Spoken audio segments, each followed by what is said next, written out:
If your doctor says you're fine and you still feel tired or inflamed or stuck, you're not crazy. You're just ahead of the curve. Here's what doctors often miss: why normal lab results could be killing you. Normal doesn't always mean healthy. You're told your labs are fine, but you might still be sick. Here's a dirty little secret your doctor probably didn't tell you. Normal doesn't always mean healthy. It just means you're not the worst 5% of the population. And in a world where 88% of adults have metabolic dysfunction, 1 in 3 have pre-diabetes, most don't even know it. That bar is dangerously low. Welcome to episode 103, Why Normal Lab Results Could Be Killing You. My name is Dr. Mark Shankman. Welcome back to the Obesity Project.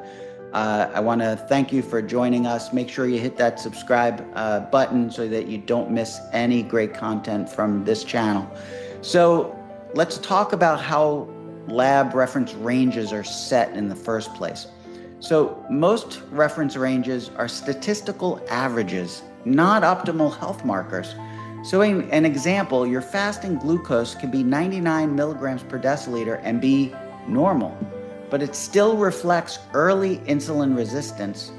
There was a study in Lancet Diabetes and Endocrinology in 2014 that demonstrated that people with fasting glucose between 90 and 99 had a 2 times higher risk of developing type 2 diabetes. Same with things like HDL normal above 40, but optimal is really closer to about 60 or more. Triglycerides normal are under 150, but best if under 70. A1C is normal if under 5.7, but damage starts above 5.3. And CRP or C-reactive protein is normal under 3, but inflammation, it starts around 1.0.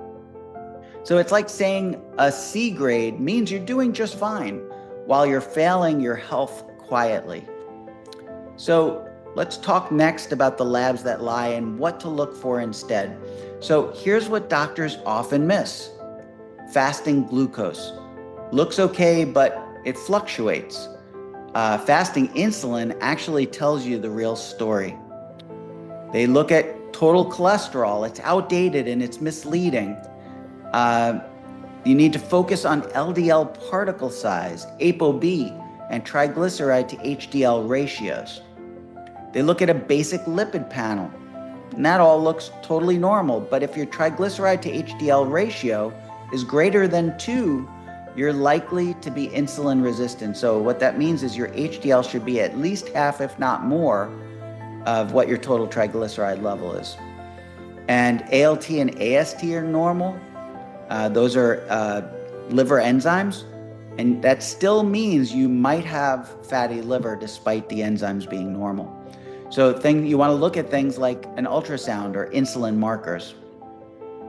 And there was a great study in Diabetes Spectrum in 2017 that showed that HOMA-IR, a simple formula for fasting insulin and glucose, is a much better predictor of metabolic dysfunction than is A1C or BMI, body mass index. So let's talk about next real health versus statistical health. So most labs are built to catch disease when it's already there. But real health actually means catching dysfunction early, when it's still very reversible. So optimal markers to shoot for are things like a fasting insulin of less than 8, which really ideally you want it less than 5, a HOMA-IR score, which is an insulin resistance marker or score, that's a calculation, less than 1, a triglyceride to HDL ratio of less than 1.5, an A1C of less than 5.3, a C-reactive protein of less than 1, ferritin 40 to about 100, not 250 plus like they would tell you, and a homocysteine of under 9. So these are all clinical markers that will show that you're actually healthy and not what the norms are. So insulin resistance can exist for decades before fasting glucose or A1C shows abnormal findings.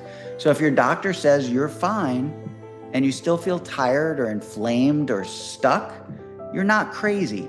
You're just ahead of the curve. So this has been episode 103 of the Obesity Project, why normal lab results could be killing you. You're not paranoid. You're being proactive. Normal doesn't always mean healthy, unfortunately, when it comes to lab work. Lab ranges miss early disease, and you have to know what to ask for. Because if you wait for your labs to scream, you've already lost precious time. And don't forget, here on the Obesity Project, we're cutting through those myths and getting to the root. So make sure to stay tuned for episode 104, how one cookie can wreck your metabolism for 48 hours.